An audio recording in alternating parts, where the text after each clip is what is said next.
This is CNN Breaking News. Hello, everyone. I'm Alisyn Camerota. Welcome to CNN Newsroom. I'm Victor Blackwell. Our teams in Kyiv have heard several explosions near the Ukrainian capital. Authorities say there are casualties after an apartment building was hit by shelling. And look at this. A pedestrian just walking down the sidewalk, and then a strike hits in the middle of the road just yards away. A senior U.S. defense official says almost all of the Russian convoys on the ground in Ukraine are stalled. In Ukraine's western city of Lviv, a Russian missile strike on a large military base killed at least 35 people on Sunday. And that base is roughly 11 miles from the border with Poland, meaning the Russian attacks are getting closer to NATO territory. And then there's this.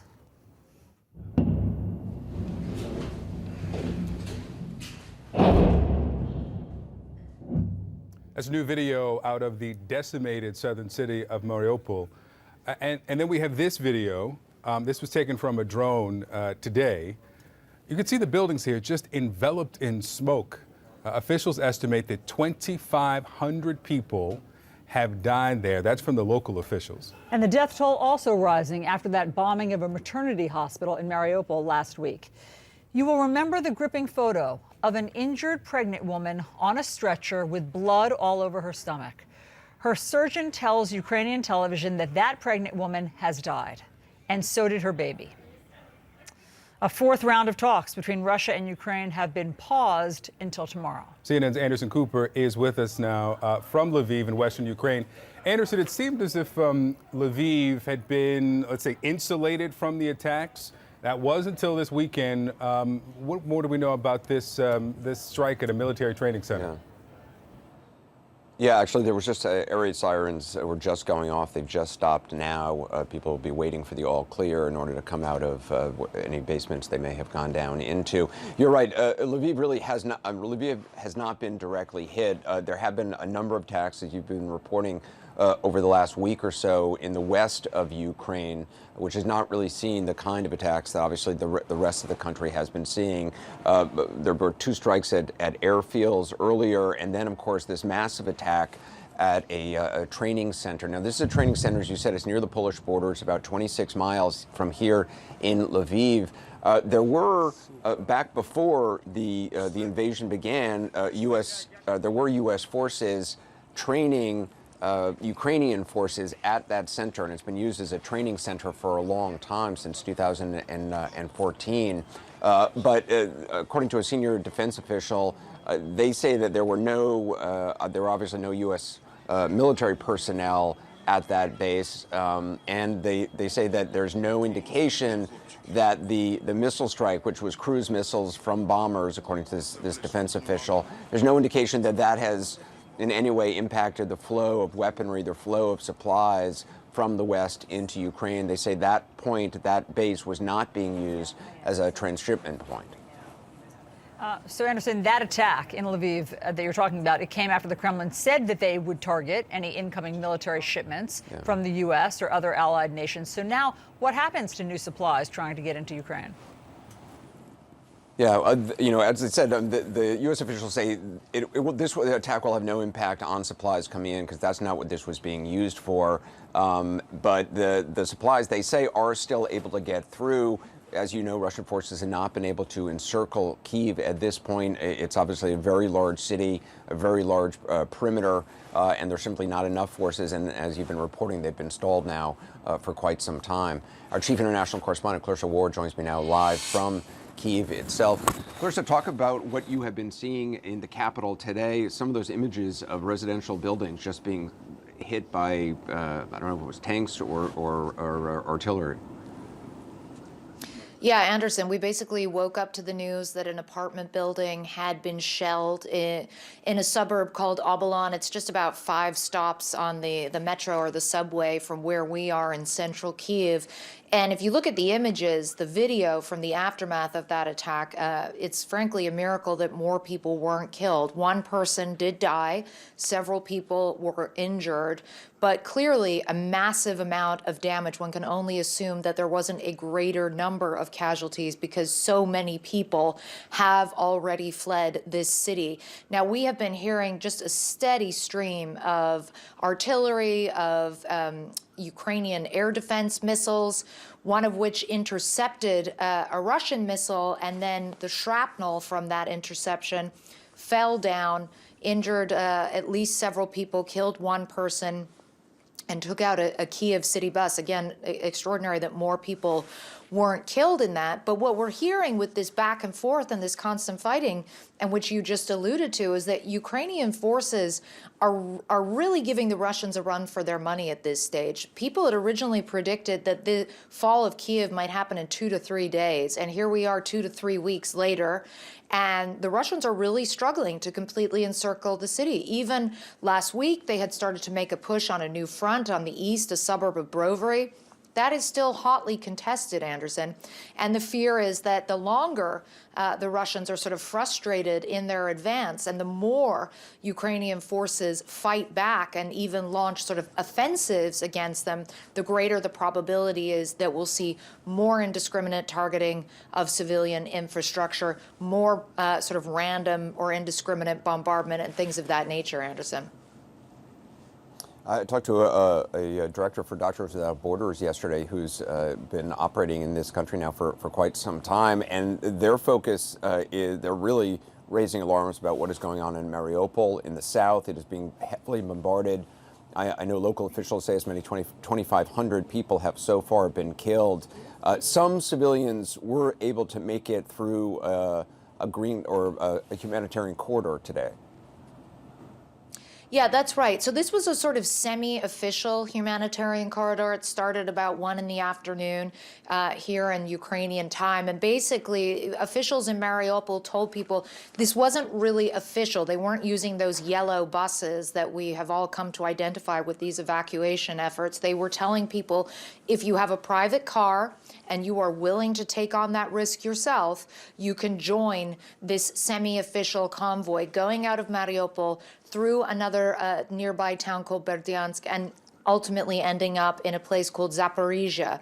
Now, we understand from authorities there that roughly 160 cars were able to evacuate, which is obviously very positive news. But still, in the grand scheme of things, Anderson, when you're talking about potentially 100 or 200,000 people having been pinned down in that city, there is much, much more that needs to happen on that front in order to facilitate the safe passage of people and also to get aid in. I mean, you've seen those images now that you just ran at the top of the show of just massive shelling, often of civilian targets. And of course, the news that I think hit so many people like a punch in the gut today, that pregnant woman who had been seen on the stretcher after the bombing of that hospital.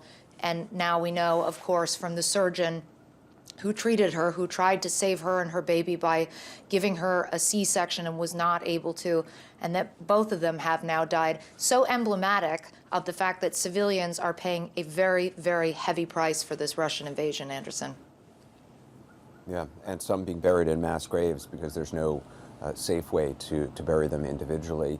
Let's talk about the negotiations that have been going on. A Ukrainian negotiator tweeted that the fourth round of talks between Russia and Ukraine, they were paused in part for what they called a clarification of individual definitions. How do you read that? So this is interesting. I think that basically it's, when you're dealing with this kind of granular level of detail in terms of trying to come up with some agreement, semantics take on huge importance. So what constitutes a ceasefire? What constitutes a humanitarian corridor? What sort of people can be allowed into these areas in order to extract civilians? These are the kinds of very difficult conversations that both sides will be having as these talks happen. Now, they're not happening in person anymore, Anderson. This is the fourth round. They're on video conference.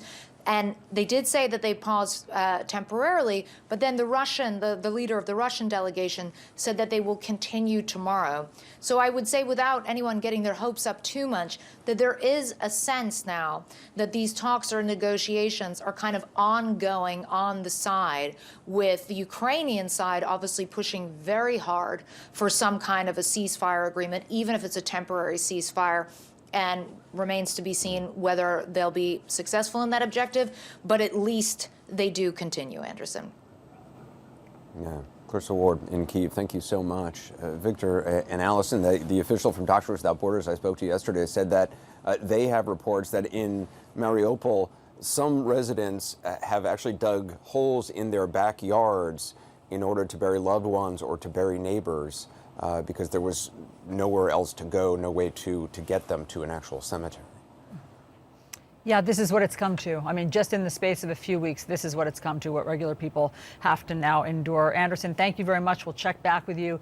Let's discuss all of these developments now in Ukraine with Michael Bociurkiw. He's a former spokesman for the Organization for Security and Cooperation in Europe. He's also a senior fellow at the Atlantic Council, and he joins us from Lviv in western Ukraine, as he has been for many weeks now. Michael, we're always happy to see you. Do you feel the onslaught getting closer to Lviv now, given that attack on the military base near there? Oh, yeah, absolutely. I mean, this was, after all, in Lviv Oblast, not that far from here. In fact, I spoke to people who live on the outer edges of Lviv, and they felt the shockwaves from that from those missiles, as well as, by the way, Alisyn, people on the Polish side of the border. It was that close to the Polish border. So, this was clearly a provocation from the Russian side. Alisyn, if I could pick up quickly on something Clarissa said about the granularity of these meetings. In the past 8 years since the Russians invaded eastern Ukraine, there was something called the Trilateral Contact Group, and that included representatives of Russia and the Russian-backed rebels, and that had continued over 8 years. Things like ceasefires, humanitarian access, things like that. So you can actually achieve a little progress day after day through these meetings, and it's tougher to see in the broader picture, but the point here being it's very, very important that those talks are continuing. So let's stay on the talks. What we heard from Clarissa's reporting is that there is a technical pause. Negotiations continue. Yeah. When talks were going nowhere, the outlook was bleak, the Ukrainians said so. They were clear about that in previous rounds. So is there a reason for optimism, a cause for optimism now that they're saying we're on a pause, we'll get back to it tomorrow?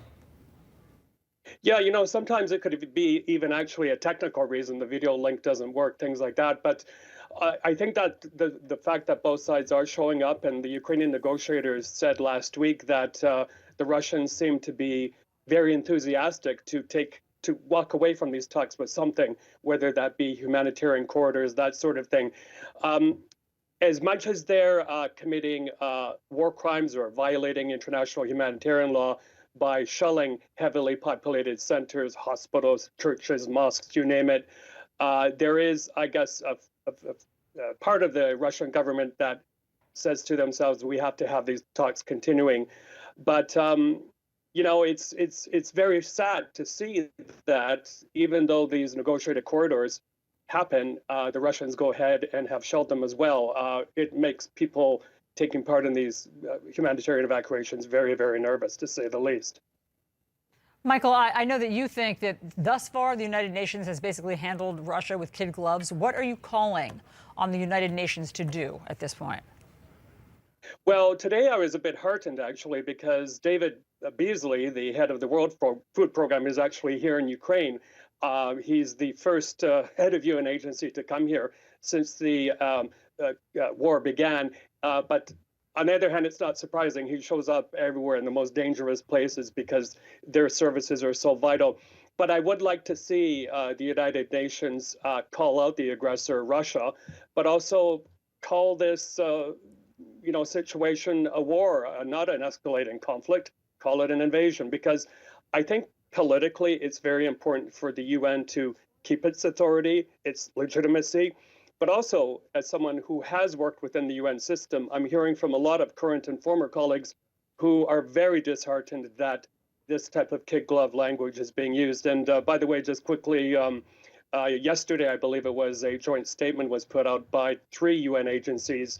And at the last moment, I'm told they took out the word Russia when they said that a stop to the aggression needs to happen. So why this is happening, I don't know, but it's definitely not the right tone that one should adopt, given what we're seeing on the ground, and given that these agencies are supposed to be the voice of vulnerable women and children especially. The classification matters here. Michael Bociurkiw with us from Lviv. Thank you.